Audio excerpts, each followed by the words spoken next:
పరిశుద్ధ గ్రంథములో నుండి యోబు గ్రంథము, పరిశుద్ధ గ్రంథములో నుండి యోబు గ్రంథము 1వ అధ్యాయము 10వ వాక్యాన్ని మనం చదువుకుందామండి. నీవు అతనికిని అతని ఇంటి వారికిని అతన్ని కలిగిన సమస్తమునకును చుట్టూ కంచె వేసితివి కదా. నీవు అతని చేతి పనిని దీవించుచునుట చేత అతని ఆస్తి దేశములో బహుగా విస్తరించి ఉన్నది.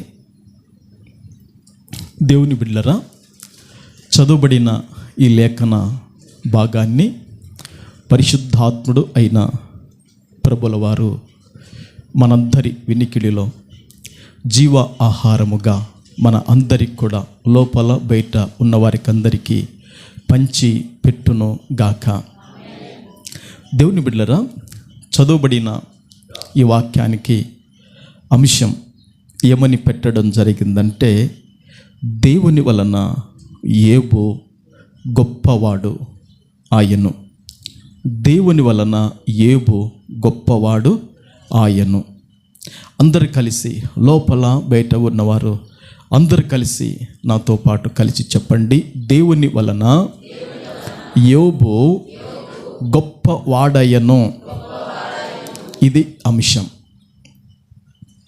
దేవుని బిడ్డలారా, దేవుని సంగమ, చదువుబడిన ఈ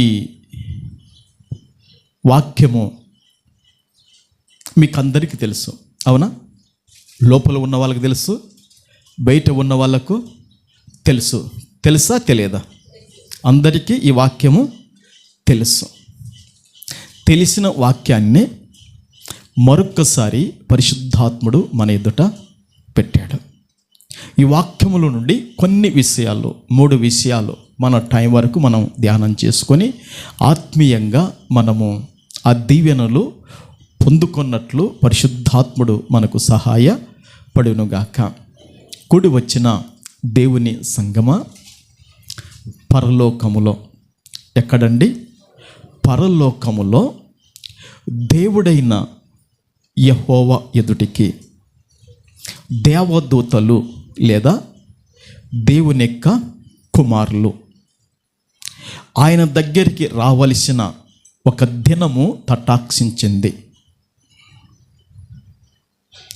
ఈ దేవదూతలు లేదా దేవుని కుమారులు వీరందరూ కూడా దేవుని ఎదుటికి వచ్చారు. వచ్చినప్పుడు వారితో కలిసి ఎవరు వచ్చారు? అపవాది వచ్చాడు, లేదా సాతాను వచ్చాడు. ఇంకొక మాట చెప్తా, వాయు మండలపు అధిపతి వచ్చాడు. వానికి ఆ పేరు కూడా ఉంది. ఏ పేరు ఉంది? వాయు మండలపు అధిపతి. ఈ వాయు మండలపు అధిపతి అయిన ఈ అపవాదైన ఈ సాతానైన ఇతను కూడా దేవుని ఎదుటికి దేవుని దూతలతో పాటు కూడా వచ్చేసాడు. వచ్చేసిన తర్వాత దేవుడుండి అడిగాడు. ఏమడిగాడంటే, నీవు ఎక్కడి నుండి వచ్చావు అని అడిగాడు. అవునా? నీవు ఎక్కడి నుండి వచ్చావు అని అడిగాడు దేవుడు. అడిగితే అతను అంటాడు, ఈ భూమి మీద అటు ఇటు ఇటు ఇటు ఈ భూమి మీద నలుదిక్కుల వాడేం చేస్తున్నాడంట? సంచరిస్తున్నాడు. ఈ భూమి మీద నలుదిక్కుల వాడేం చేస్తున్నాడు? తిరుగుతున్నాడు. అవునా? అటు ఇటు నేను భూమి మీద తిరుగుతూ ఇప్పుడు ఈ దేవదూతలతో పాటు లేదా ఈ దేవుని కుమారులతో పాటు నేను వచ్చాను అని చెప్పాడు. చెప్పినప్పుడు దేవుని బిళ్ళరా, దేవుడు ఒక మాట అన్నాడు, భూమి మీద నీకు పురుషులు తెలుసు కదా, భూమి మీద నీకు స్త్రీలు తెలుసు కదా, భూమి మీద నీకు శాస్త్రవేత్తలు తెలుసు కదా, భూమి మీద నీకు కోటీశ్వరులు తెలుసు కదా, నీకు భూమి మీద ఉన్నతమైన స్థాయిలో ఉన్న వాళ్ళు తెలుసు కదా, అసలు నీకు భూమి మీద ఉన్న వాళ్ళు ఎవరు కూడా మరుగులేదు కదా అని చెప్తున్నాడు. అవునా? ఆ విధంగా చెబుతూ ఏమన్నాడు తెలుసా? భూమి మీద నా భక్తుడు, భూమి మీద నా సేవకుడు, భూమి మీద ఎలాంటి స్వార్థము లేకుండగా నా కొరకు నిలిచినవాడు, నన్ను ప్రేమించేవాడు, నా పక్షాన ఉన్నవాడు ఒకడున్నాడు తెలుసా నీకు, ఏబు అనేవాడని చెప్పాడు. అవునా? చెప్పాడా లేదా? దేవుని బిడ్డలారా, ఏబు అనేవాడు ఉన్నాడు నీకు తెలుసు కదంటే, నాకు తెలుసు. ఏబు తెలుసు, ఏబు భార్య తెలుసు, ఏబు కుమారులు తెలుసు, ఏబు కుమార్తెలు తెలుసు. వాళ్ళేగాక అతని తోబుట్టులు కూడా నాకు తెలుసు. అతని తోబుట్టులే గాక అతని బంధువులే తెలుసు, అతని బంధువులే గాక అతని ఇరుగు పొరుగు వాళ్ళు తెలుసు. ప్రపంచం నాకు మరుగైన వాళ్ళు కూడా ఎవరు కూడా లేరు, నాకు అందరికీ తెలుసు అనే విషయాన్ని అక్కడ జరిగింది. అవునా? జరిగింది. అయితే దేవుని బిడ్డలారా, ఏబు మీకందరికీ తెలుసు. మరొకసారి జ్ఞాపకం చేస్తాను. దేవుని ఎడల ఎలాంటి వాడంటే భయము కలిగిన వాడు, భక్తి కలిగినాడు. ఉందా? దేవుడంటే భయము, భక్తి కలిగిన వాడు. అతను ఒక యథార్థవంతుడు. దేవుని బిడ్డలారా, పాపమును విసర్జించిన వాడు. ఏబు న్యాయవంతుడు. ప్రభుకు మహిమ కలుగునుగాక. ఈ విధంగా తన జీవితములో పునాది వేసుకొని తన జీవిత యాత్రను ఏబు కొనసాగిస్తూ ఉన్నాడు. దేవుని బిడ్డలారా, ఏబు కొనసాగిస్తూ ఉన్నాడు. ఏబు యొక్క ఆత్మీయ జీవితము, ఏబు యొక్క యథార్థత, ఏబు యొక్క న్యాయత్వము, ఏబు చూపించే భయభక్తులు, ఇవన్నీ కూడా దేవునికి ఏమైపోయినాయి అంటే ప్రియముగా ఉండిపోయినాయి. దేవునికి ఎట్లా ఉండిపోయినాయి అంట? ప్రియముగా దేవునికి ఉండిపోతే ప్రియముగా. దేవుని బిడ్డలారా, దేవుడు ఏం చేశాడంటే ఏబు ఇంటికి చుట్టూ కంచె వేశాడు. ఏబు ఇంటికి ఏం చేశాడు? చుట్టూ కంచె వేశాడు. ఎవరింటికి చుట్టూ కంచె వేశాడు? ఏబు ఇంటికి చుట్టూ కంచె వేశాడు. ఇదంతా మాకు తెలుసు, అయినా మరల వినడం ఏందా అనుకుంటున్నారు. కానీ దేవుని బిడ్డలారా, మరల వింటేనే మరొకసారి ఆత్మ బలపడుతుంది. ప్రభుకు మహిమ కలుగును గాక. ఆహారం తినడం వలన దేహం ఎట్ట బలపడుతుందో, నీరు తాగడం వలన దప్పిక ఏ విధంగా తీర్చబడుతుందో ఈ వాక్యం మరొకసారి మనకు అవసరం. ప్రభుకు మహిమ కలుగును గాక. దేవుని బిడ్డలారా, ఈ మొదటి విషయము రాసుకోండి, జాగ్రత్త జ్ఞాపకం పెట్టుకోండి. ఏబుకు కలిగిన సమస్తమునకు దేవుడు చుట్టూ కంచె వేసెను. గట్టిగా చెప్పండి. ఏబుకు కలిగిన సమస్తమునకు దేవుడు చుట్టూ కంచె వేసెను.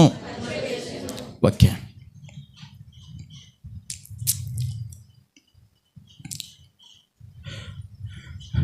ఏబుకు, అవునా? ఏబు భార్యకు, అవునా? ఏబు యొక్క కుమారులకు, అవునా? ఏబు యొక్క కుమార్తెలకు, ఏబు యొక్క కోడాన్లకు, ఏబు యొక్క అల్లుళ్లకు. అది నా అభిప్రాయం. దేవుని బిడ్డలారా, ఏబు యొక్క పనివారికి, అవునా? ఏబు యొక్క పనివారికి. అంత మాత్రం కాదు, ఏబుకు జీవనాధారానికి సంబంధించిన వాటికి కూడా, అవునా? ఏబుకు జీవనాధారం సంబంధించిన వాటికి కూడా దేవుడు ఏం చేశాడంటే చుట్టూ కంచెను వేశాడు. దేవుని బిడ్డలారా, ఇప్పుడు చుట్టూ కంచె దేవుడు వేయకపోతే గాన ఆ చుట్టూ కంచె దేవుంది ఎట్లా ఉంటుందంటే అగ్ని ప్రాకారంగా ఉంటుంది. దేవుని కంచె ఎట్లా ఉంటుందండి? అగ్ని ప్రాకారంగా ఉంటుంది. ఇప్పుడు నేను ఒకరోజు పైడాల్లో కుటుంబ ప్రార్థన పెట్టాను. మన శ్యామలమ్మ పిన్ని వాళ్ళ ఇంట్లో పెట్టాను. ఇప్పుడు మన యొక్క భారతదేశంలో మనం ఇంత క్షేమంగా ఉన్నామంటే నేను ఆ రోజు 3 విధాలుగా చెప్తే దానికి 3 విధాలుగా జయబాబు నారాజ్ చెప్పాడు. అవునా? ఇప్పుడు మన దేశం ఈ విధంగా సురక్షితంగా ఉండటానికి మనకు ఎవరెవరు భద్రత ఇస్తున్నారు? మొదటిగా ఎవరు ఇస్తున్నారు చెప్పు? నేను మొదటి ఆర్మీ వాళ్ళు ఇస్తున్నారు లేదా? అంటే కంచెగా ఉంటున్నారు లేదా? సంసోనన్న కంచెగా ఉంటున్నారు లేదా మనకు? తర్వాత ఆర్మీ వాళ్ళ తర్వాత నైనా తర్వాత చూడు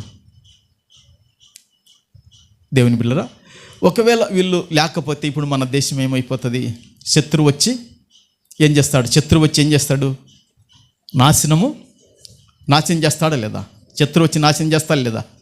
క్షణములో వచ్చి నాశనము చేస్తాడు. ఈ విధంగా దేవుని బిడ్డలారా, మన దేశానికి భద్రత ఈ విధంగా ఉంటే మరి మన ఆరోగ్యానికి అమలరా అయ్యలారా, మన యొక్క సంపదకు, మన పిల్లలకు, మన కలిగిన సమస్తానికి దేవుడు కంచె వేస్తాడు. ఎందుకు కంచె వేస్తాడంటే దొంగిలించేవాడు, పాడు చేసేవాడు, నాశనం చేసేవాడు, దుర్మార్గుడు, కఠినుడు, జాలి లేనివాడు, కురత్వము కలిగిన వాడు ఎవరంటే అపవాది ఉన్నాడు. ఎవరు? అపవాది ఉన్నాడు. వీడు అమ్మ మీ కాడ దేవుని కంచె లేకపోతే ఏం చేస్తాడో తెలుసా? మీ కాడున్న డబ్బును కూడా ఏం చేస్తాడు? ఎత్తుకపోతాడు. మీ కాడున్న డబ్బును కూడా ఎత్తుకపోతాడు. దేవుని కంచె లేకపోతే మీ యొక్క ఆరోగ్యాన్ని కూడా ఏం చేస్తాడు? దొంగిలిస్తాడు. దేవుని యొక్క కంచె లేకుంటే మీ ఎదుట మీ పిల్లలను కూడా ఏం చేస్తాడంటే శాపగ్రస్తులుగా చేస్తాడు. ఇది దేవుని యొక్క కంచె లేకపోతే. దేవుని కంచె అనే లోపు దేవుని బిడ్డలారా, మీ పిల్లలను కూడా మీ ఎదుట శాపగ్రస్తులు చేస్తాడని చెప్పాను. నాకు ఇప్పుడు ఒక కళ వచ్చింది. ప్రభుకు మహిమ కలుగునుగాక. వచ్చిన కళ ఏంటంటే 3 రోజుల కిందట 4 రోజుల కిందట ఒక కళ వచ్చింది. మన సంఘములో మరి రత్నమ్మక్క మనవడు షబ్నా ఉన్నాడు. మరి ఎలియాజర్ అన్నాడు, బేట ఉన్నాడమ్మా. మరి ఎలియాజర్కు మరి కీర్తనమ్మకి ఇచ్చిన కొడుకున్నాడండి. నిజంగమ్మా ఆ కళలో అండి తల్లి ప్రేమ నేను నిజంగా చూశానండి. నిజంగా తల్లి ప్రేమ పిల్లల మీద ఎంత ఉంటుందో ఆ కళలో చూశానండి. దేవుని బిడ్డలారా, ఎంత తల్లడిల్లిపోతుందంటే తల్లి ప్రేమ పిల్లలు ఎడలా ఆ కళలో నేను కళ్ళారా చూశాను. వచ్చిన కళ ఏంటంటే అమ్మ, ఒక మిద్దె ఉంది. ఏముంది? ఒక మిద్దె ఉంది.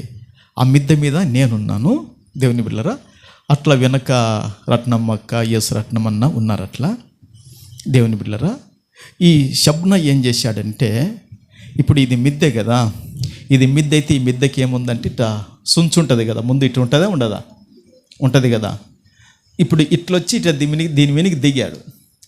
దీని వెనక్కి దిగితే దేవుని బిడ్డలారా, ఇక్కడ దీని వెనక్కి దిగి ఇట్లొచ్చాడు. ఇట్లొచ్చి కింద పడుతున్నాడు. కింద పడితే ఇంకా చచ్చిపోతాడు అనమాట. ఆ లోపు నేనేం చేశానంటే, కింద పడిపోతుంటేనే వెంటనే బాబు చేయి పట్టుకొని కాపాడిలోపు వెనక కళలో రత్నమ్మక్క, ఎస్ రత్నమన్న అబ్బజేజి కదా మనవడు ఇంకా పాయ పని వాళ్ళు ఇంకా రొమ్ము కొట్టుకొని అల్లాడుతున్నారు. ఆలోపు కీర్తనమ్మ ఏం చేసిందంటే కళలు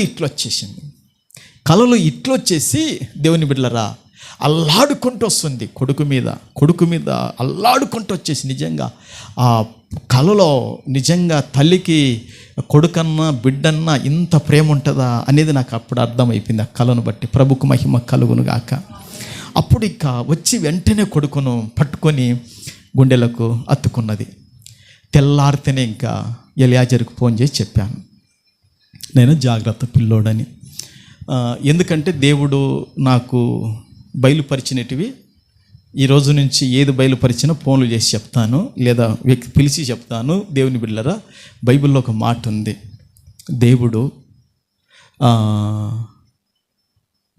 బయలుపరిచిన వాటిని మనం తెలియజెప్పాలి. ప్రభుకు మహిమ కలుగును గాక. కొన్ని విషయాలు చెప్పకపోతే మనసులు మేలుకొన లేరు. ఏంది ప్రభువా కళ రావడం ఏంటి, పిల్లోని నేను కాపాడడం ఏంటి అని నేను దాదాపుగా ఆ కళ గురించి ఒక పావుగంట సేపు నేను ఆలోచన చేసి దేవుడమ్మ నాకు బయలుపరిచిన విషయం ఏంటో తెలుసా? సేవకుడు వంశావళిని కాపాడుతాడు అని దేవుడు బయలుపరిచాడు. చప్పట్లు కొడదామా?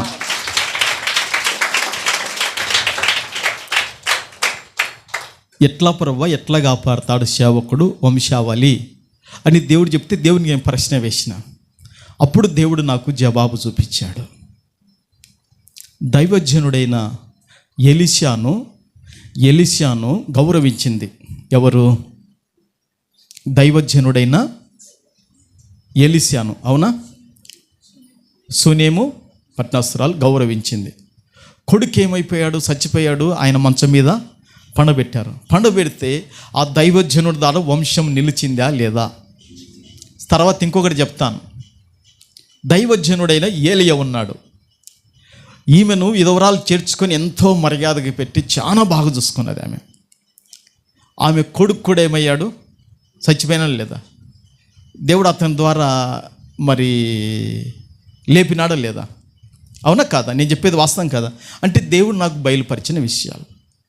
ఇప్పుడు దైవజనుడైన ఏలియా ఉన్నాడమ్మా. లోపల బయట ఉన్న వాళ్ళు వినండి. ఎవరున్నారు? దైవజనుడైన ఏలియా ఉన్నాడు కదా. ఈయనను ఒక విధవరాలు చేర్చుకున్నది. ఎవరు? విధవరాలు చేర్చుకున్నదా? చేర్చుకొని మొదటిగా రొట్టిచ్చిందా? నీళ్ళు తెచ్చిచ్చిందా? 3.5 సంవత్సరాలు ఏం చేసింది? పోషించిందా?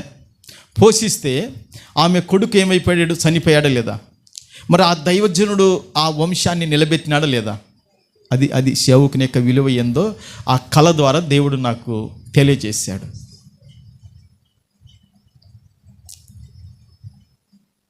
తరువాత ఎలీషా కూడా అట్లనే. ప్రభుకు మహిమ కలుగును గాక. ఇంకొక మాట చెప్పనా? పౌలు ఉన్నాడా? ఐతుకు అనేవాడు 3 అంతస్తు నుంచి కింద పడ్డాడా? 3 అంతస్తు నుంచి పడితే వాడు చచ్చిపోయాడు అనుకున్నాడా? వచ్చి కౌలిగించి బతికించాడా? మరి వంశం నిలబడిందా లేదా? చప్పట్లు కొట్టు. మరి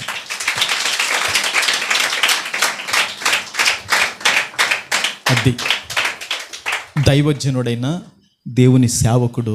దేవుని బిడ్డలారా, మీ వంశములను కాపాడేవాడు, మీ వంశములను దీవించేవాడు, మీకు ఆశీర్వాదకరంగా దేవుడు నిలబెట్టినవాడు. ప్రభుకు మహిమ కలుగునుగాక. మీ పక్షాన దేవుని బిడ్డలారా మోకాలు వేసి నిద్రను కంటికి దూరం చేసుకొని ప్రార్థన చేసేవాడు ఎవరు? సేవకుడు. ప్రభుకు మహిమ కలుగునుగాక. ఎందుకు నేను ఇంత దూరం మనం వచ్చామంటే, అపవాది అనేవాడు, దుష్టుడనేవాడు ఏం చేస్తాడంటే పిల్లలను కూడా శాపగ్రస్తులుగా చేయొచ్చు అనే కాడికి కళను ఇవన్నీ మనం పట్టుకొని వచ్చాం. అవునా కాదంటారా? కనుక దేవుని బిడ్డలరా, మరి ఈ విధంగా మీరు జ్ఞాపకం చేసుకోండి.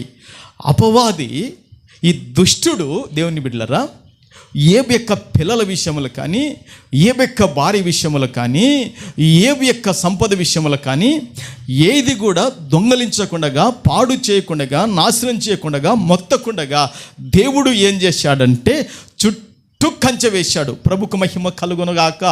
వీరు లోపల ఉన్న కంచెనే, వీరు బయటికి వెళ్ళిన కంచెనే, వీరు పొలాలకు వెళ్ళిన కంచెనే, వీరికి ఎక్కడికి వెళ్ళినా దేవదూతల యొక్క భద్రత, దేవదూతల యొక్క కాపుదల వారికి ఉండగలిగింది. ప్రభును గణపరిచి మహిమపరచుదుము గాక. హల్లెలూయా. ఆ విధంగా దేవుని బిడ్డలరా, దేవుని యొక్క కంచె ఏబు కలిగిన సమస్తమునకు ఆ కంచె ఉంది. ఒకవేళ ఆ కంచె లేకపోతే దేవుని బిడ్డలరా ఏబు ఏమైపోయేవాడంటే నష్టపోయేవాడు. ఏబు ఏమైపోయేవాడు చెప్పండి? నష్టపోయేవాడు. అందుకే దేవుని వాక్యం మనతో మాట్లాడుతుంది. యోహాను సువార్త 10వ అధ్యాయము 10వ వాక్యము ఏమని మాట్లాడుతుందో ఒకసారి చూడండి. యోహాను సువార్తలో 10వ అధ్యాయము దేవుని బిడ్డలరా 10వ వాక్యం ఏం మాట్లాడుతుందో ఒకసారి ఆలోచన చేయండి.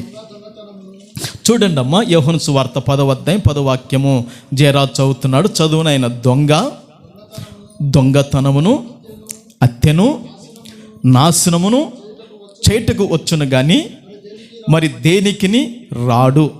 చూడండి, చాలనైనా అమ్మా. ఇక్కడ ఏం రాయబడిందంటే దొంగ ఎవరంటండి? చెప్పండి, గట్టిగా చెప్పండి. ఎవరు? దొంగతనమును ఒకటి, రెండోది హత్యను, మూడోది నాశనము చేటుకు వచ్చును కానీ మరి దేనికిని రాడు. ఒకటేం చేస్తాడు, దొంగతనం చేస్తాడు. ఒకటేం చేస్తాడు అంటే, ఇప్పుడు దొంగతనం చేస్తే ఏమైపోతుంది, మనకు నష్టం అవుతుంది. అవునా? దొంగతనం చేస్తే మనకేమైపోతుంది, నష్టం అవుతుంది. దేవుని బిడ్డలారా, నేను సోమవారం రోజు ఆత్మ కొరికి వాక్యం చెప్పనీకి పోయాను. ఆ వాక్యం చెప్పినాక సేవకుల మధ్యలో చాలామంది వచ్చారు. బాగా దేవునికి మహిమ కలుగును గాక. వాక్యం అయిపోయిన ఒక పాస్టమ్మ చెప్తుంది, అయ్యా నువ్వు చెప్పిన వాక్యం అంతా మాకేయ్యా, నువ్వు చెప్పినట్లుగా మా వాయిన బతికున్నప్పుడు అంతా విధంగా చేసేవాడయ్యా కుటుంబం విషయంలో అని చాలా సంతోషపడింది. నేను అక్కడున్నప్పుడు చెలిమిల కానుంచి నాకు శాంతమ్మ ఏం చేసిందంటే, దేవుని బిడ్డలారా, ఫోన్ చేసింది. ఫోన్ చేసి, బాబా ఎక్కడుండవు, ప్రార్థన చేయాలనింది. అమ్మ నేను ఇట్లా ఆత్మ గురికి వచ్చాను, వాక్యం చెప్ప నీకన్నా. ఏమంటే, ఏం లేదు బాబా, ఉన్నట్టు ఉండేగా ఏం జరిగిందంటే పొటేలి చచ్చిపోయిందనింది. 3 పొటేళ్ళు దొంగలు ఎత్తుకపోయారు, 4 పొటేళ్ళు చచ్చిపోయినాయి అంట. ఎన్ని పొటేళ్ళు చచ్చిపోయినాయి? 3 పొటేళ్ళు దొంగలు ఎత్తుకపోతే 4 పొటేళ్ళు చచ్చిపోయినాయి. 50,000 నష్టం అన్నా అని చెప్పాడు. ఎన్ని వేలు నష్టం? 50,000 నష్టం అన్నా అని చెప్పి సాయంత్రం పోయాను. సాయంత్రం వస్తాలేమని చెప్పి సాయంత్రం పోయి ప్రార్థన చేశాను. ప్రభువా, ఈ బిడ్డ లెక్క పొరపాటులు ఏమున్నా, ఈ బిడ్డ లెక్క అవిధేయత ఏమున్నా, ఈ బిడ్డ లెక్క లోపాలు ఏమున్నా క్షమించునైనా అని ప్రార్థన చేశాను. ఈ శాంతమ్మ యేసేపు ఏం చేసేవాళ్ళంటే, ప్రతి సంవత్సరము డిసెంబర్లో దేవుని బిడ్డలారా ఈ పంటలన్నీ వచ్చిన తర్వాత దశభాగం తెచ్చి ప్రార్థనకి ఇచ్చేవాళ్ళు, దేవునికి ఇచ్చేవాళ్ళు, దేవుని సొమ్ము దేవునికి ఇచ్చేవాళ్ళు. ఈ సంవత్సరంగా నవంబర్ పోయింది. వారు ఏం చేస్తారంటే డిసెంబర్ 31 తారీఖున తెచ్చేస్తారు, రాత్రి ప్రార్థనకు వచ్చి ఇచ్చేస్తారు. అట్లా వానకారు పంటకు ఎండకారు పంటకు వాళ్ళు ఏం చేస్తారంటే 10వ భాగాన్ని తెచ్చిస్తారు. ఆ ఒక్క కుటుంబమే దాదాపుగా సంవత్సరానికి వచ్చేసి ఒక 80,000 రూపాయల దాకా ఇస్తారు. అలాంటిది ఆగిపోయింది, ఇయ్యలే వాళ్ళు. ఏరా మీకు దశంభాగం ఇవ్వనందుకు మీకు ఈ నష్టం వచ్చిందని నేను అంటనా? నేను అన్నాను, నాకేం పని ఉంది, అది వాళ్ళు తెలుసుకోవాలి. ప్రార్థన చేసిన ప్రభు వాళ్ళ పొరపాట్లు అవిదైతే ఏమున్నా క్షమించు. ఇప్పుడు ఎవరికి నష్టం వచ్చింది? అది నాకు వచ్చింది నష్టము? నాకు రాదు. చేతులు బిగబట్టినందుకు నీకే నష్టం, నీకు నష్టం. చూశారా? 2 లక్షలు నెట్టు పెట్టి తెచ్చాడు. ప్రభుకు మహిమ కలుగును గాక. ఓసారి జాన్సమ్మ మంచి సాక్ష్యం, సైతాన్ దొంగిలించిందంట. చెప్పుదురమ్మా. ఏం కాదురా, నీకు అవకాశం, వాక్యం చెప్తుందా? ప్రభుకు మహిమ కలుగును గాక. ఈ వాక్యం వచ్చే వారానికి ఉంటుంది. ప్రభుకు మహిమ కలుగును గాక, ప్రభుకు మహిమ కలుగును గాక. ఆ డిసెంబర్ 31నంట దేవుని బిడ్డలారా కలుగును గాక. అయ్యగారికి అమ్మవారికి వందనాలు. ఈ అవకాశం ఇచ్చిన అయ్యకి వందనాలు. మేము కూరగాయలతో పాటు చిక్కుడు విత్తనాలు తెచ్చినాము. అందరూ అడుగుతున్నారని సందరులా. అవి కిలో 160 రూపాయలు ఉన్నాయి. 160 రూపాయలు అయితే వాళ్ళకి కూరగాయలన్నీ ఇచ్చిన తర్వాత అవి ఇవ్వడానికి నాకు మనసు రాలేదు. ఇంత రేటు ఉన్నాయి కదా 160 రూపాయలు, అర్ధ కేజీ అంటే 80 రూపాయలు వీళ్ళకే పోతాయి కదా అన్నట్టు నేను అవి ఒక్కటి ఇవ్వలేదు. 12 కేజీలు తెచ్చినాడు. ఇంకా ఇక్కడ మొత్తం సోమవారం మంగళవారం అంతా తిరిగితే 2 కేజీలు పోయినాయి. 10 కేజీలు అట్లనే ఉన్నాయి. మరుసటి రోజు కల్లా మొలకలు ఎత్తిపోయినాయి. అవి ఎందుకు పనికిరావు. ఇంకా అనేసి ఇంకా ఇంటి దగ్గరకు వచ్చి ఏమి ఇన్ని మిలిగినాయి, అందరు తీసుకురమ్మన్నారు అని చెప్పినావు కదా అని అంటే, లేదు ఇటు వేయలేదు, అందుకే పోకోయింటాయి ఇవి, లేదంటే అయిపోతాయి కదా అని చెప్పిన. మళ్ళీ మరుసటి వారం తెచ్చినాడు. కూరగాయలు ఏముంటే ప్రతి ఒక్కటి, కొత్తిమీర, అల్లం, కరివేపాకు నుంచి అన్నీ ఇచ్చినాం. ఇంకా రోజు పోతే ఇంకా రాత్రికే 12 కేజీలు మొత్తం అయిపోయినాయి. కిలో 160 రూపాయలు. ఏం మిగలలేదు, ఇంట్లో తెచ్చుకుందాం అనుకున్నా. నాకు అర్థమైంది, దేవుని దాసులకు మనం ఇవ్వడానికి చేతులు బిగబట్టుకుంటే దేవుడు కూడా మనకి ఇవ్వడానికి బిగబడతాడు. వాళ్ళకి ధారాళంగా ఇస్తే దేవుడు మనకు కూడా ధారాళంగా ఇస్తాడు. 160 అన్ని విత్తనాలు ఇచ్చింది. కానీ జాన్సమ్మ మరి అయ్యోళ్ళకి అర్ధ కిలో ఇస్తే 80 రూపాయలు పోతాయి కదా అనుకున్నది. దేవుని బిడ్డలారా, కానీ మరి దాదాపుగా మొలకలు వచ్చి నష్టపోయినాయి. అయితే తర్వాత వారము మరి వెనకదీయకుండా ఇచ్చేసినప్పుడు జాన్సమ్మకు వండకనికి కూడా లేవంట. అవునమ్మా? ఆ మాట చెప్పలే, వండకనికి కూడా అయ్యా మాకు తినటానికి కూడా లేవని అంట. అని జయరాజు, ఎందుకు నువ్వు అట్లా చేసినావు, నీకెందుకు అంత ఆశ పాతకం అని అడిచిన అంట. ప్రభుకు మహిమ కలుగును గాక. నేను ఎందుకు ఈ మాట చెప్తున్నానంటే, దేవుని బిడ్డలరా, దేవుడు గొప్పవాడండి.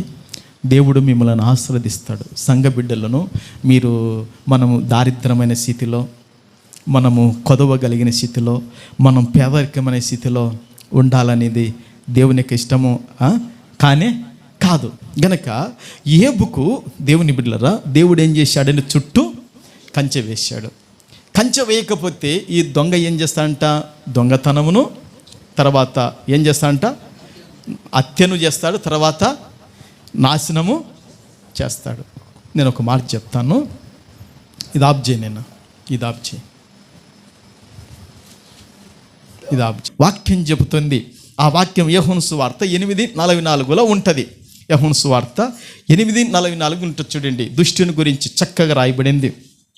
8:44 ఉంటుంది. మీరు మీ తండ్రియు అపవాది సంబంధులు, మీ తండ్రి దురాశలు నెరవేర్చగోరుచున్నారు.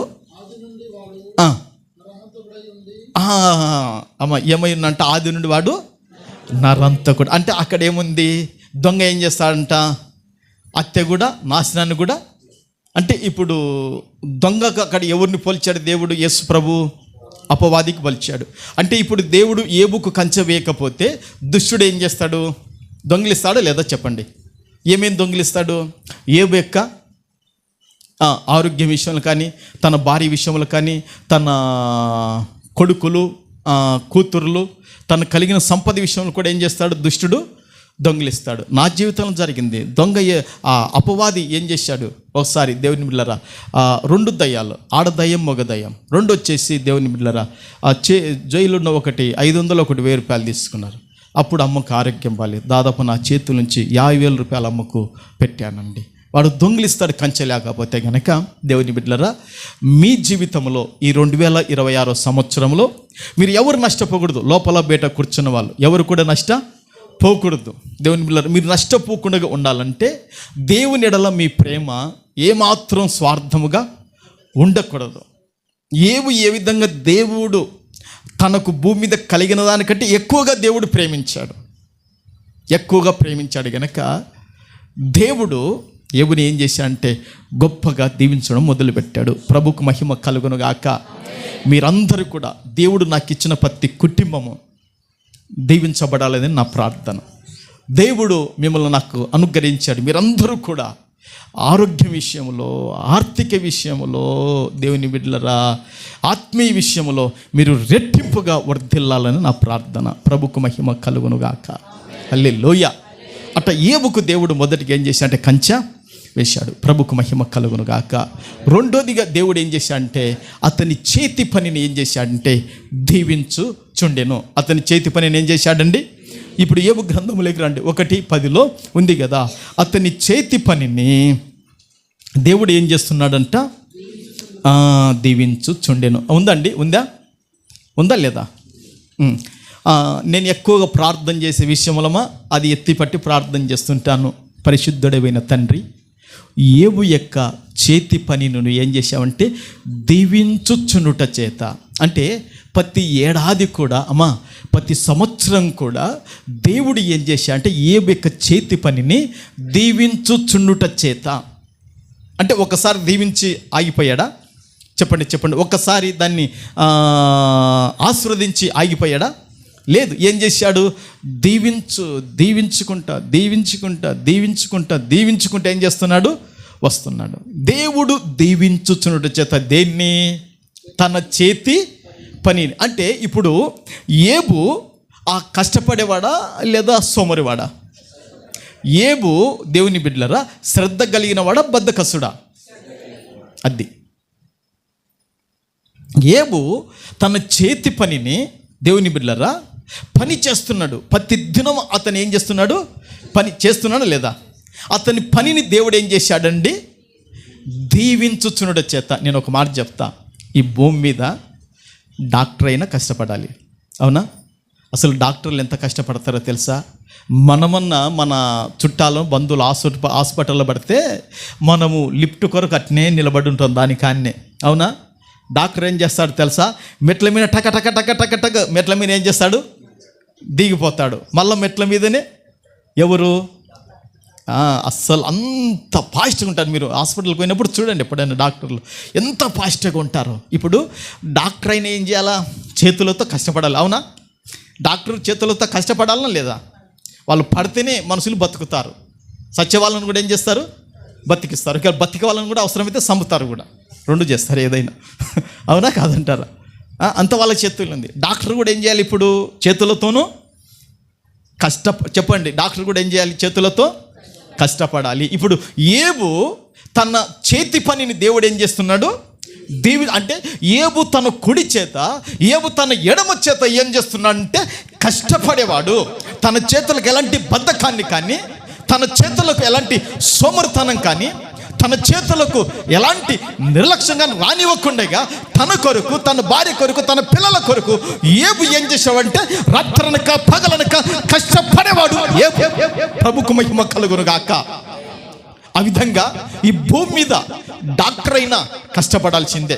తర్వాత యాక్టర్ అయినా భూమి మీద కష్టపడాలా లేదా? దేవుని బిడ్డలారా,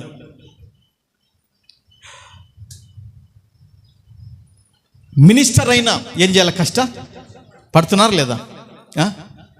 మనం లేచే కాడికి ముందు వాళ్ళే లేస్తారు. లేరా? 7 వరకు అనుకుంటే అవుతుంది. మినిస్టరు ఎన్ని గంటలకు లేస్తాడు? దేవుని బిడ్డలారా, 4 ముందే వాళ్ళు ఏం చేస్తారు? లేస్తారు. చూశారా? డాక్టర్ అయినా కష్టపడాల్సిందే, యాక్టర్ అయినా కష్టపడాల్సిందే, మినిస్టర్ అయినా కష్టపడాల్సిందే, శాస్త్రవేత్త అయినా కష్టపడాల్సిందే. దేవుని బిడ్డలారా, ఇక విద్యవేత్త అయినా కష్టపడాల్సిందే, విద్య లేని వాడైనా కష్టపడాల్సిందే. ఎవరైనా కష్టపడితే వారి కష్టాన్ని దేవుడు ఏం చేస్తాడంటే ఆశ్రదకరంగా ఆయనను కలిగి ఉంటే మార్చగలుగుతాడు. ప్రభుకు మహిమ కలుగునుగాక అని వాక్య సత్యం మనకు తెలియజేస్తుంది. కష్టపడాలి.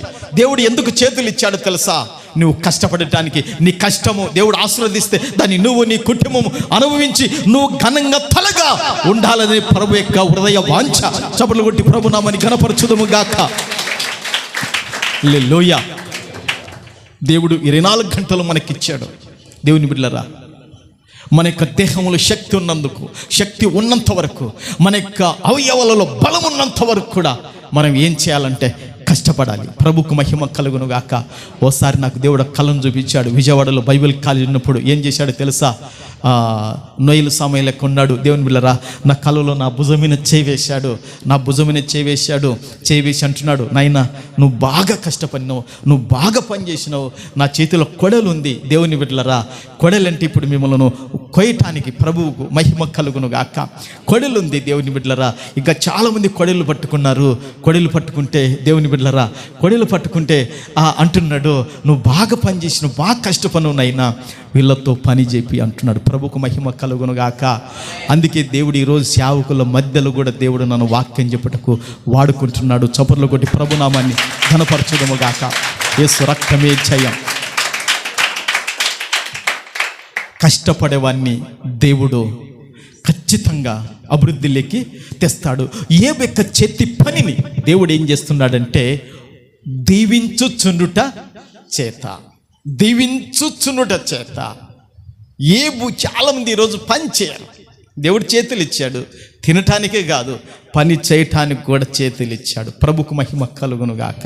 అందుకే వాక్యం చెప్తుంది కదా, పని చేయకుండా ఎవడు అన్నం తినకూడదు, పని చేయకుండా ఎవడు ఆహారము భుజించకూడదు, పని చేయకుండా ఎవడు కూడా ఆహారం వైపు మనసు త్రిప్పకూడదు. మన వాళ్ళు ఎవ్వరు దేవుని పిల్లలు బీద స్థితిగా ఉండకూడదు అనేదే దేవుని యొక్క కోరిక. ఆయన దీవించాలనేదే, ఆయన ఆశీర్వదించాలనేది. ఏమంటే మన వాళ్ళే దేవుని బిడ్డలారా పనులు చేసుకోలేకపోతున్నారు. దేవుడు ఇచ్చాడు కదా చేతుల్లో. దేవుని బిడ్డలారా కష్టపడాలి. నీకు శక్తి ఉన్నప్పుడు, నీకు బలం ఉన్నప్పుడే కష్టపడాలి. నేను ఒక మాట చెప్తా. ఇప్పుడు మన సంఘములో మీకు అందరికీ ఒకరు తెలుసు. ఎవరు? రుద్రారములో ఇమ్మానుయేల్ అన్న 2 సార్లు వాక్యం చెప్పి నీకు వచ్చినాడా లేదా? నిన్న ఫోన్ చేశాడు, నేను ప్రార్థనలో ఉంటే ఫోన్ చేశాడు 3 సార్లు 5 సార్లు ఫోన్ చేశాడు. నేను సైలెంట్లో పెట్టేశాను. దేవుని బిడ్డలారా, సైలెంట్లో పెట్టేశాను. ఉపవాసం ఉండి ప్రార్థనలు ఉన్నాను. తర్వాత మధ్యాహ్నం తర్వాత ఫోన్ చేశాను. ఏమన్నంటే చెప్తున్నాడు, అన్న నాకు మొన్న బలహీనత వచ్చిందన్న, మొన్న రోగం వచ్చిందన్న, హాస్పిటల్లో ఉన్నానన్న.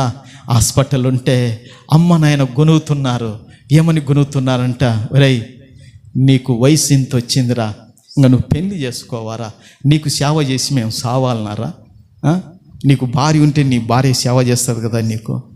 అన్న నాకు భార్య లేని కొరత లోటు కనపడుతుందన్న, నాకు కొంచెం పెళ్లి చేయరన్న అంటున్నాడు.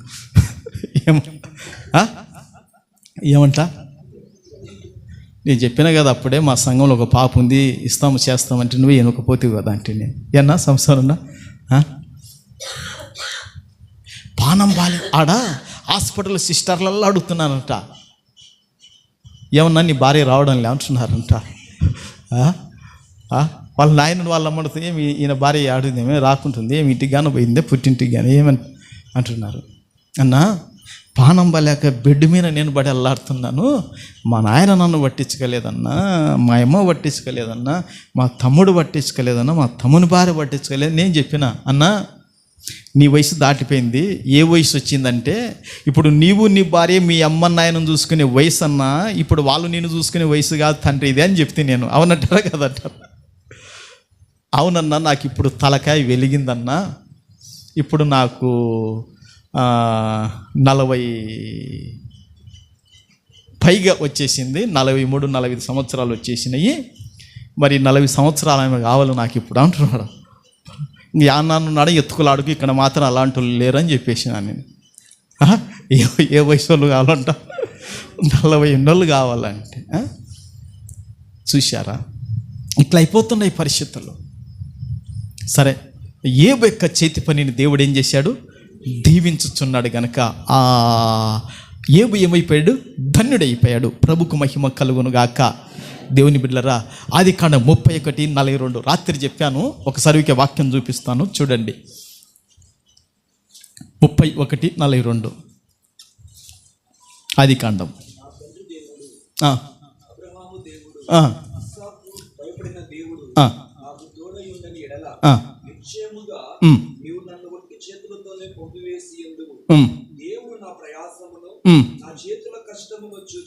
అమ్మలారా అయ్యలారా చూడండి, ఇక్కడ ఎవరు మాట్లాడుతున్నారు, యాకోబు ఏమంటున్నాడు, దేవుడు నా ప్రయాసమును, చప్పట్లు కొడదామా, దేవుడు నా ప్రయాసాన్ని చూచాడు, దేవుడు నా కష్టాన్ని చూశాడు, దేవుడు నేను చెమట కార్చడం చూశాడు, దేవుడు నేను రాత్రనక పగలనక జీవనాధార నిమిత్తం ఎంత కష్టపడుతున్నానో ఆ కష్టాన్ని దేవుడు చూచి ఏం చేశాడంటే 2 చేశాడో.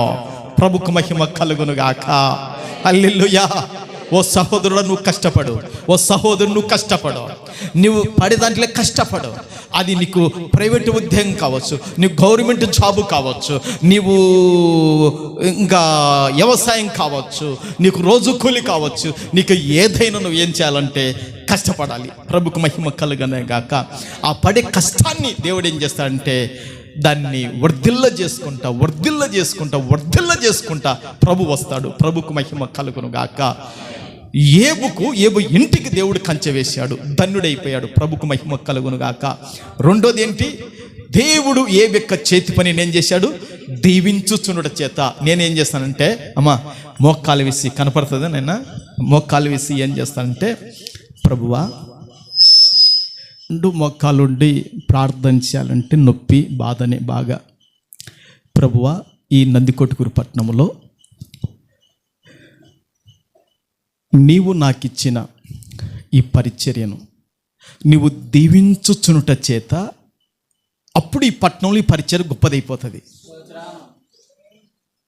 మీకు అర్థమైందో కాదు, ఇప్పుడు నీవు దీవించుచునుట చేత ఈ పరిచర్య ఏమైపోతుంది, గొప్పదైపోతుంది. గనక నువ్వు ఆ విధంగా దీవించుచుండాలి ప్రభువా, నువ్వు ఆశీర్వదించుచుండాలి ప్రభువా అని ఆ విధంగా ఒక ప్రార్థన చేస్తున్నప్పుడు ఆ లేఖాన్ని ఎత్తిపెట్టి ఏడుపు వచ్చేస్తుంది. ఏడుపు మహిమ కలుగును గాక. హల్లెలూయా. ఈ మాట ప్రతి దినం నేను ఎత్తిపట్టి ప్రార్థన చేసుకుంటాను. నేను కష్టపడుతున్న ప్రభువా నీవు దీవించు చుండాలి. అది గొప్పదైపోవాలి ఈ పట్టణంలో, చుట్టుపక్కల గ్రామాల్లో. ప్రభులకు మహిమ కలుగును గాక. మూడోది ఏంటంటే అతని యొక్క ఆస్తి ఊజు దేశంలో ఏమైపోయిందంట? గొప్పదైపోయింది. ప్రభుకు మహిమ కలుగును గాక. అమ్మా, చచ్చిపోయేలోపు సహోదరుడా, సహోదరి, మీరు ఎవరి కానీ బీదవాళ్ళగా చచ్చిపోకూడదు. ఎందుకంటే మనము ధనవంతుడైన దేవుణ్ణి సేవించేది, అవునా కాదంటారా? మరి అట్టి దేవుని సేవిస్తూ బీదవాళ్ళంగా మనం ఎందుకు చచ్చిపోవాలి? అప్పులు కలిగి మనం ఎందుకు చచ్చిపోవాలి? మనం రుణాలు కలిగి ఎందుకు నలిగిపోవాలి? ఆయన కనికర స్వరూపుడు, కరుణగల దేవుడు. మనం ఏం చేయాలో తెలుసా? మనము చనిపోయేలోపు ఆస్తులను పోగొట్టుకోకూడదు, కానీ ఆస్తులు విస్తరించాలి. చప్పట్లు కొడతారా? చప్పట్లు కొడతారా? ఆస్తులు విస్తరించాలి. ప్రభుకు మహిమ కలుగును గాక. ఆస్తులు ఏం కావాలి? విస్తరించినయా, తగ్గిపోయినాయి? చూడండి, బైబిల్లో చూడండి. యోబు గ్రంథంలోకి రండి, నేను ముగిస్తాను. దేవుని బిడ్డలారా, ఏముంది అక్కడ? యోబు గ్రంథంలో 1వ అధ్యాయంలో 10వ వచనంలో ఆ కిందిలా, నీవు అతని చేతి పనిని దీవించుచుట చేత అతని ఆస్తి దేశములో, అబ్బా, అతని ఆస్తి చూశారా? అతని ఆస్తి దేశములో బహుగా విస్తరించి ఉన్నది. ఏమండి, చాలామంది ఆస్తులను పోగొట్టుకుంటున్నారు. ఆస్తులను ఏం చేస్తున్నారు? ఎందుకు పోగొట్టుకుంటున్నారో తెలుసా? ఇంట్లో నాకు తెలిసిన ఒక సంసారం చెప్తాను, వినండి. 3 కొడుకులు ఉన్నారు. అమ్మ, ఎంతమంది? 3 కోడళ్ళు ఉన్నారు. అప్పటికి ఎంతమంది? ఇది వాళ్ళు 6 మంది. మళ్ళీ వాళ్ళకు ఒక్కొక్కరు పిల్లలు ఇద్దరు వేసుకోరి. ఎంతమంది అవుతారు? 6, ఇద్దరు వేసుకుంటే ఎంతమంది? 12 మంది. ఈ 12 మంది ఇంట్లో ఏం చేస్తున్నారంటే కూర్చొని తినడమే. వీళ్ళు 12 మంది ఏం చేస్తున్నారు? గాసగాళ్ళు మాత్రం పని చేయాలి. ఏం చేయాలా? గాసగాళ్ళు పని చేయాలి. గాసగాళ్ళు ఎవరు పని చేయాలా? గాసగాళ్ళు పని చేయాలా. ఈ ఇంట్లో వాళ్ళే పని చేయాలా, కలముల వాళ్ళే పని చేయాలా, తర్వాత పొలముల వాళ్ళే పని చేయాలా. ఇప్పుడు పంటలు రాకపోయా, ఓ సంవత్సరం వర్షాలు ఎక్కువ వస్తాయి, ఒకసారి వర్షాలు రావు. తరువాత ఈ పంటలు సరిగా పండవు. వచ్చిన ఇప్పుడు ఆ జీతగాళ్ళకి పెడతారా? దేవుని బిడ్డలారా, తెచ్చిన కాడకు పెడతారా? వీళ్ళకు 12 మంది కూర్చొని తింటే ఎంత ఖర్చు వస్తుందో ఒకసారి మీరు ఆలోచించేయండి. అయితే ఈ ఇంట్లో ఒకవేళ పిల్లలను చదివించుకుంటున్నా ఈ ముగ్గురు 6 మంది తలబడి పని చేస్తే ఆస్తులు అభివృద్ధి లేకొస్తాయి, కానీ తరిగిపోవు. అవునా? ఎంతమంది భూస్వాములు మనం కళ్ళెదుట చూస్తుంటే దేవుని బిడ్డలారా అడుక్కోలే. ఏమయ్యా, 100 ఎకరాలు ఉన్నాడు, లాస్ట్ 10 ఎకరాలకు వచ్చినాడు.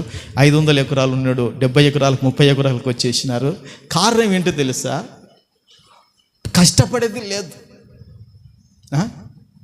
కష్టపడే తత్వం లేదు, చెమట కార్చే తత్వం లేదు. సోమర్తనంగా ఉంటే దేవుని బిడ్డలారా అన్నీ పోతాయి. ఏబు యొక్క ఆస్తి ఆ దేశంలో ఏమైపోయిందంటే రెట్టింపు. ప్రభుకు మహిమ కలుగును గాక. అందుకే ఏబుకు దేవుని బిడ్డలారా ఘనత వచ్చేసింది. ఏబంటే దేశాధిపతులు కూడా, యువకులు, యవనస్తులు అందరూ కూడా భయపడిపోయే వాళ్ళంట. ప్రభుకు మహిమ కలుగును గాక. నేను ప్రకటించే దేవుడు, మనమందరము కూడి ఏ దేవుని ఎదుట ఉన్నామో ఆ దేవుడు మనను ఆర్థికంగా కూడా ఏం చేస్తా అంటే బహుగా విస్తరింపజేస్తాడు, రెట్టింపు మనకిస్తాడు. అది పోగొట్టుకున్నావంటే అది నీవే కారుకురాలు. ప్రభుకు మహిమ కలుగును గాక. ఒక మాట చెప్తాను, ప్రమాదం వచ్చేదాన్ని మనుషుడు కనిపెట్టి చాలా జాగరూకులై ఉండాలి. ఒక్క మాట చెప్తాను, వినండి.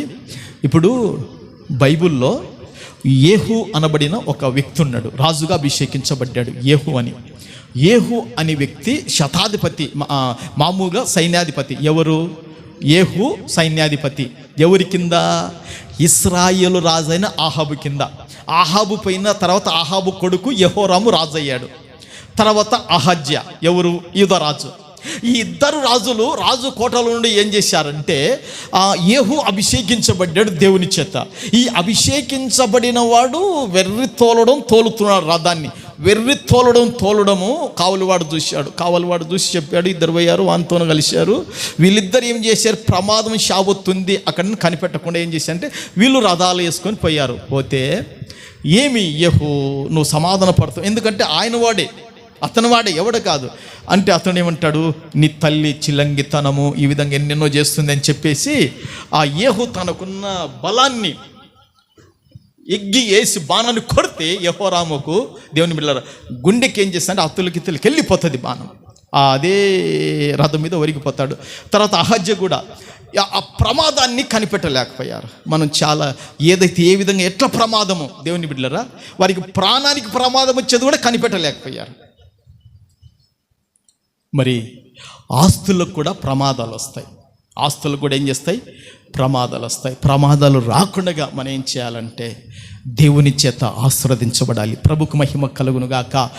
ఆయన యొక్క రాజ్యమును ఆయన నీతిని మనం మొదటగా ప్రాముఖ్యత ఇచ్చినప్పుడు భూమి మీద దేవుడు మన యొక్క ఆస్తులను కూడా ఏం చేస్తాడంటే అభివృద్ధి చేస్తాడు అనేది వాక్య సత్యం, నమ్మాలి. ప్రభుకు మహిమ కలుగునుగాక. ఏబు యొక్క ఆస్తి ఏమైపోయిందంటే ఆ దేశములో బహుగా విస్తరించింది. మీ ఆస్తులు కూడా విస్తరించునుగాక, మీ ఆస్తులు స్థిరపడునుగాక, మీ ఆస్తులు వర్ధిల్లును గాక, అది మన దేవుడు చేయును గాక. హల్లెలూయా, హల్లెలూయా. ఒక్క వాక్యం చదవండి, నేను ముగిస్తాను. మత్తయి సువార్త 6:31 చూడండి, అక్కడ ఏముందో.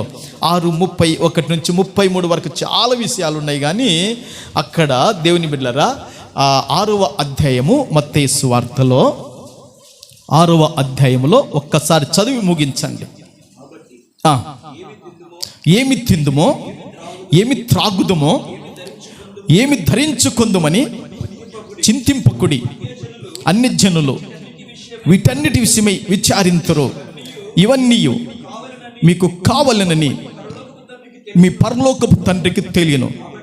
కాబట్టి మీరు ఆయన రాజ్యమును నీతిని మొదట వెదుకుడి, అప్పుడు అవన్నీ మీకు అనుగ్రహింపబడును. హల్లెలూయా, హల్లెలూయా. దేవుని బిడ్డలారా దేవుని యొక్క రాజ్యమును అంటే దేవుని యొక్క సంఘములో మనం ఆత్మీయంగా ఎదగాలి. యేసురాజన్న ఆత్మీయంగా నిలబడాలి. ఆత్మీయంగా దేవుని సేవకు సపోర్టుగా మనం నిలబడాలి. కుడి ఎడవలుగా నిలబడాలి. బైబిల్లో 2 స్తంభాలు ఉన్నాయి, బోయాజు యాకీన్ అనే స్తంభాలు ఉన్నాయి. ప్రభుకు మహిమ కలుగును గాక. ఆ విధంగా నువ్వు నిలబడితే సహోదరి సహోదరుడా ప్రభు ఏం చేస్తాడో తెలుసా, అన్ని జనులు విస్తరిస్తారంట. ఏం తినాలా, ఏం కట్టాలా, ఎట్లా మన సంసారం ఇదేందన్నీ అన్ని జనులు విధంగా విచారపడతారంట. అయితే దేవుడు అంటున్నాడు, మొదట ఆయన రాజ్యానికి నువ్వు ఏం చేయాలా, ప్రాముఖ్యత ఇవ్వాలి. నీతిని ఏం చేయాలి, అనుసరించాలి. ఇవి కలిగి ఉన్నప్పుడు పరిశుద్ధుడైన దేవుడు మీకు అవన్నీ భూ సంబంధంగా అవన్నీ మీకు ఇస్తాడు. ఇచ్చినప్పుడు నువ్వు దాన్ని ఏం చేయాలంటే నిలబెట్టుకోవాలి. ప్రభుకు మహిమ కలుగునుగాక. పోగొట్టుకుంటే అది నీ ఇష్టం, నిలబెట్టుకుంటే ధన్యురాలవు, ధన్యుడవైతావు. ప్రభుకు మహిమ కలుగునుగాక. ఏబును ఆస్తి విస్తరించినట్లుగా ఈ 2026 సంవత్సరం నుండి మీ యొక్క ఆస్తులు ఆర్థికంగా భౌతికంగా విస్తరించునుగాకని పరిశుద్ధాత్ముడు తన సేవకు నిలబెట్టి ఈరోజు మీకు బోధిస్తూ తెలియజేస్తున్నాడు. ప్రభుకు మహిమ కలుగునుగాక. ఎవరు కానీ బీదవాళ్ళుగా, ఎవరు కానీ దరిద్రులుగా, ఎవరు కానీ కలిమి లేని వాళ్ళుగా ఉండకూడదు. ప్రభు మీకు సమృద్ధి సహాయం చేయనుగాక. ఇవి నా మాటలు కాదు, మత్తయి సువార్తలో మన విమోచకుడు మన యజమానుడైన యేసుక్రీస్తు ప్రభుల వారు చెప్పిన మాటలు ఇవి. ప్రభుకు మహిమ కలుగునుగాక. ఆయన రాజ్యాన్ని వెదకండి, ఆయన నీతిని వెదకండి, భూ సంబంధమైన ప్రభు మీకు అనుగ్రహించునుగాక. అందరు కళ్ళు మూసుకోండి, మనం ప్రార్థన చేయదుగాక. అవును ప్రభువా, మేము ఎక్కడ దేవా నీ విషయంలో దిగజారిపోయాము, ఎక్కడ వెనకబడిపోయాము ప్రభువా, మీరే దయ చూపించండి నాయనా, మీరే కరుణ చూపించండి ప్రభువా అని మనమందరం కూడా ప్రార్థనలో ఉందామండి. 2 నిమిషాలు, కొన్ని నిమిషాలు మనం ప్రార్థనలో ఉందామండి. హల్లెలూయా, హల్లెలూయా, హల్లెలూయా, హల్లెలూయా. ఓ సహోదరుడా, ఓ సహోదరి, లోపల బయట ఉన్నవారులారా, మీరు ఒక్కసారి జ్ఞాపకం చేసుకోండి. మీరు ఒక్కసారి జ్ఞాపకం చేసుకోండి. ఊజు దేశమందు ఏబు అను ఒక మనుషుడు ఉండెను. దేవుని బిడ్డలారా, ఊజు దేశమందు ఏబు అను ఒక మనుషుడు ఉండెను. అతడు దేవుని యందు భయము భక్తి కలిగినవాడు, పాపమును విసర్జించినవాడు. అతడు ఒక న్యాయవంతుడు, అతడు ఒక నీతిమంతుడు. అట్టి ఏబు ఇంటికి దేవుడు చుట్టూ కంచె వేశాడు. ఈ 2026 సంవత్సరములో పరిశుద్ధుడైన తండ్రి, నాకు, నా భార్యకు, నా పిల్లలకు, మా ఆత్మీయ జీవితానికి, మా ఆర్థికత జీవనాధారానికి తండ్రి నువ్వు కంచె వేయాలని ప్రార్థన చేస్తున్నాను ప్రభువా. దుష్టుడు ఒక దొంగనైనా, వాడు దొంగతనం చేయొచ్చు, హత్య చేయొచ్చు, వాడు పాడు చేయొచ్చు తండ్రి. ప్రభువా, వానికి చోటు ఉండకూడదు తండ్రి, మీరు కంచె వేయండి ప్రభువా అని ప్రార్థన చేసుకుందాం. ఏబు యొక్క చేతి పనిని దేవుడు దీవించుచున్నాడు. ప్రభువా, నా చేతి పనిని ఆశీర్వదించండి దేవా, నా పిల్లల చేతి పనిని ఆశీర్వదించండి ప్రభువా. దేవా మేము తండ్రి ఏబు చేతి పనిని దేవుడు దీవించుచుండడం చేత తండ్రి, నేను చేసే చేతి పని ఏదైనా నువ్వు దీవించాలి తండ్రి. ప్రభువా, నీకు వందనాలయ్యా, నీకు స్తోత్రాలు. ఈ భూమి మీద ఎవరైనా కష్టపడాల్సిందే, బీదవాని వరకు ఐశ్వర్యవంతుని వరకు, ఎంతటి గొప్ప వ్యక్తి అయినా కష్టపడాల్సిందే. కష్టపడని వ్యక్తి సోమరివాడు, కష్టపడని వ్యక్తి బద్ధకస్తుడు. అతడు ఆస్తులు పోగొట్టుకుంటాడు, అతనికి ఆస్తులు నిలబెట్టుకోలేడా? అవును దేవుని బిడ్డలారా, ఇది వాక్య సత్యం చెబుతుంది.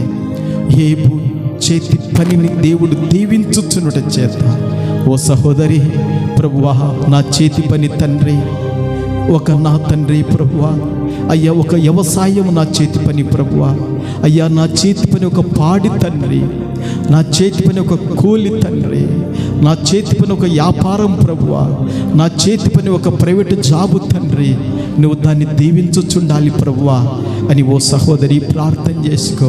ఓ సహోదరుడా, నువ్వు ప్రార్థన చేసుకో. ప్రభువా, నా చేతి పనిని నువ్వు దీవించుచుండడం చేత నేను కూడా తండ్రి ప్రభువా భౌతికంగా, ఆర్థికంగా, ఫైనాన్షియల్గా దీవించబడాలి ప్రభువా అని ప్రార్థన చేసుకోవాలి.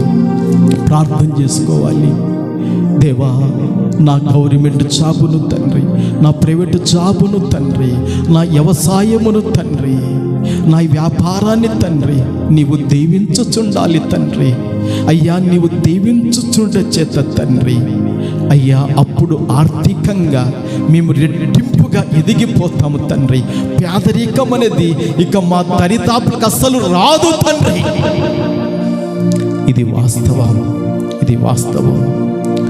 దికా బి వరా సి కాబా.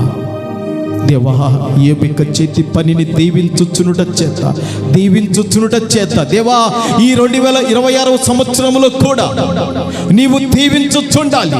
2027, 2028 ఈ విధంగా ప్రతి ఏడాది మేము చేసే ప్రతి చేతి పనులను నీవు దీవించుచునుట చేత పేదరికము తండ్రి మా సంతతికి ఏమాత్రం అంటుకోకుండగా, మా పిల్లలకి ఏమాత్రం దరిదాపులకు రాకుండగా నీవు ఆశీర్వదించుదువు కాకని విరిగి నలిగిన హృదయాలతో మీ దగ్గర ప్రార్థన చేస్తున్నాం. ప్రభువా, సహాయం చేయండి. వందనాలైనా అతని ఆస్తి ఊజు దేశములో బహుగా రెట్టింపుగా విస్తరించింది. అవును ప్రభువా, నీవు నాకు ఇచ్చిన బిడ్డలు తండ్రి ఆర్థికంగా కూడా వారి చేతి పనులను, వారి ఏది చేసినా వారికి అది అన్ని విధాలుగా నువ్వు రెట్టింపుగా ఆశీర్వదించండి. నీ బిడ్డలు బాగుపడాలి తండ్రి. పేదరికమైన జీవితంలో చూడకూడదు తండ్రి. అట్టి ఉన్నతమైన స్థితిలోకి వచ్చినట్లుగా మీరు ఆశీర్వదించండి. ఏబు వలె మేము బతికి అలాంటి గొప్ప ఆశీర్వాదం పొందుట కృప చూపాలని పరిశుద్ధుడు మా రక్షకుడైన యేసుక్రీస్తు నామములో అడుగుచున్నాను పరమ తండ్రి. ఆమేన్.